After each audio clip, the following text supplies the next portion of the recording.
بسم اللہ الرحمن الرحیم اللہم لک الحمد سرمدا علی حبیبک المصطفیٰ وآلہ وصحبہ ابدا۔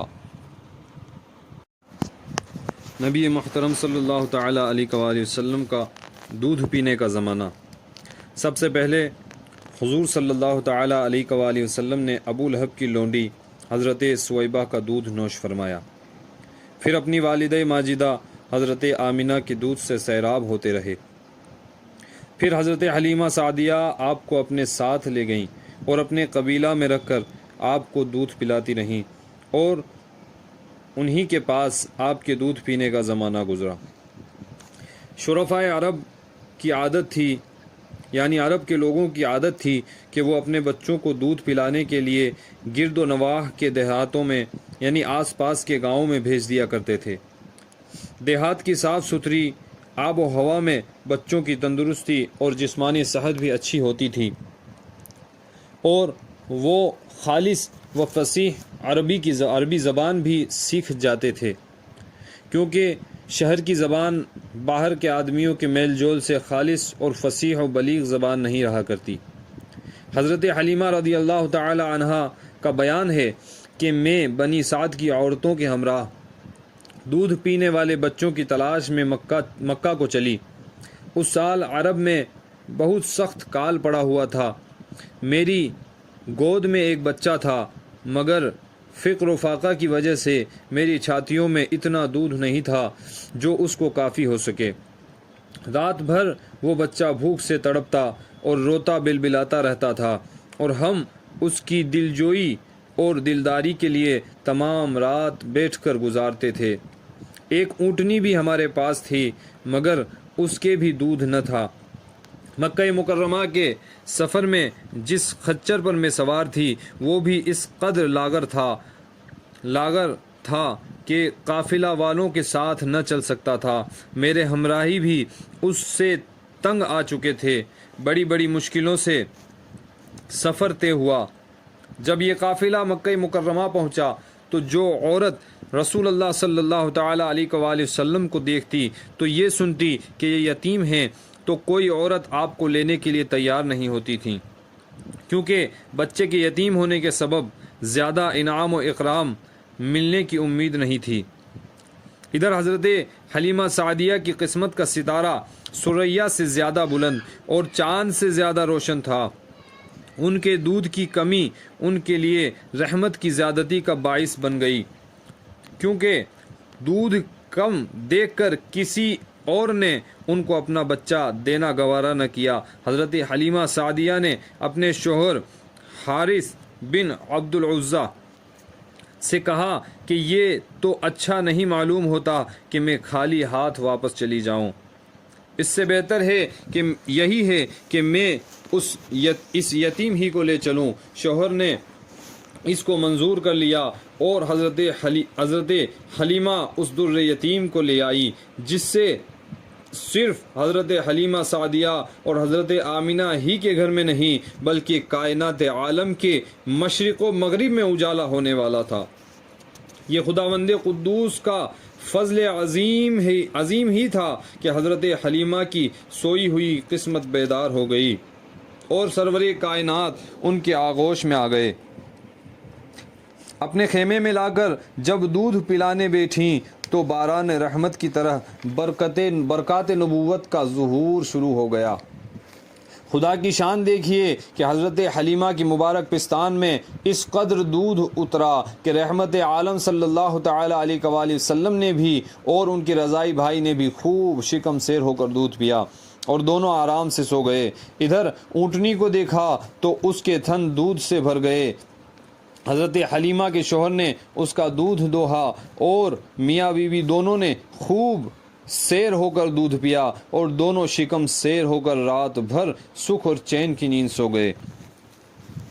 حضرت حلیمہ کا شوہر حضرت حضور رحمت عالم صلی اللہ تعالی علیہ وآلہ وسلم کی یہ برکتیں دیکھ کر حیران رہ گیا، اور کہنے لگا کہ حلیمہ تم بڑا ہی مبارک بچہ لائی ہو۔ حضرت حلیمہ نے کہا کہ واقعی مجھے بھی یہی امید ہے کہ یہ نہایت ہی بابرکت بچہ ہے اور خدا کی رحمت بن کر ہم کو ملا ہے۔ اور مجھے یہی توقع ہے کہ اب ہمارا گھر خیر و برکت سے بھر جائے گا۔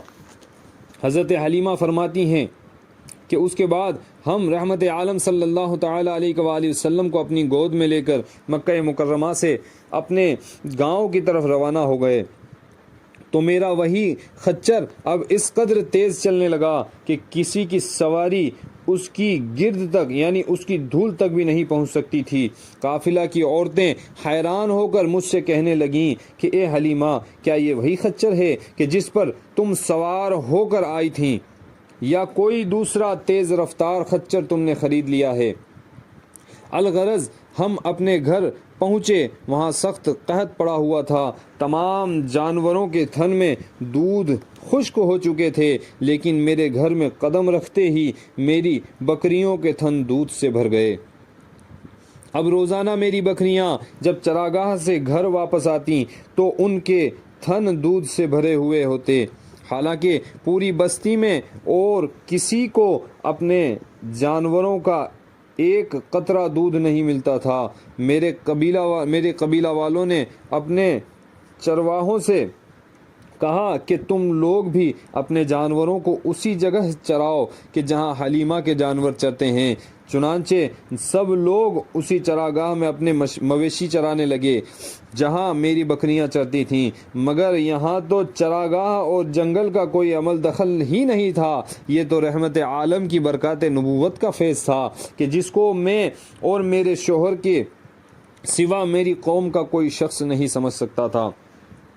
الغرض اسی طرح ہر دم ہر قدم پر ہم برابر آپ کی برکتوں کا مشاہدہ کرتے رہے، یہاں تک کہ 2 سال پورے ہو گئے اور میں نے آپ کا دودھ چھڑا دیا، اور آپ کی تندرستی و نشو و نما کا حال دوسرے بچوں سے اتنا اچھا تھا کہ 2 سال میں آپ خوب اچھے بڑے معلوم ہونے لگے۔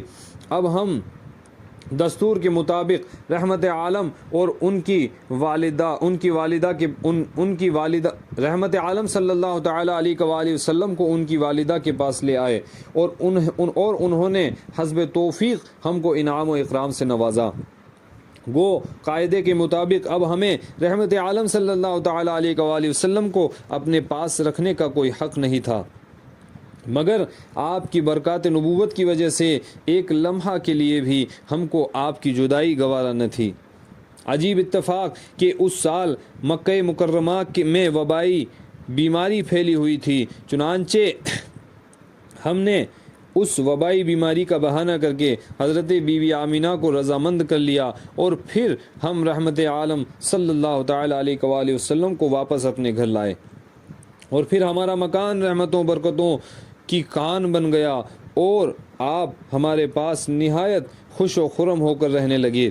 گھر سے باہر نکلتے اور دوسرے لڑکوں کو کھیلتے ہوئے دیکھتے، مگر خود ہمیشہ ہر قسم کے کھیل کود سے بچے ہوئے رہتے، الگ رہتے۔ ایک روز مجھ سے کہنے لگے کہ اماں جان، میرے دوسرے بھائی بہن دن بھر نظر نہیں آتے، یہ لوگ ہمیشہ صبح کو اٹھ کر روزانہ کہاں چلے جاتے ہیں؟ میں نے کہا کہ یہ لوگ بکریاں چرانے چلے جاتے ہیں۔ یہ سن کر آپ نے فرمایا کہ اے مہربان ماں، آپ مجھے بھی میرے بھائی بہنوں کے ساتھ بھیجا کیجیے۔ چنانچہ آپ کے اصرار سے مجبور ہو کر آپ کو حضرت حلیمہ سعدیہ نے اپنے بچوں کے ساتھ چراگاہ جانے کی اجازت دے دی، اور آپ روزانہ جہاں حضرت حلیمہ کی بکریاں چرتی تھیں تشریف لے جاتے رہے، اور بکریاں چراگاہوں میں لے جا کر ان کی دیکھ بھال کرنا جو تمام انبیاء اور رسولوں کی سنت ہے، آپ نے اپنے عمل سے بچپن ہی میں اپنی ایک خصلت نبوت کا اظہار فرما دیا۔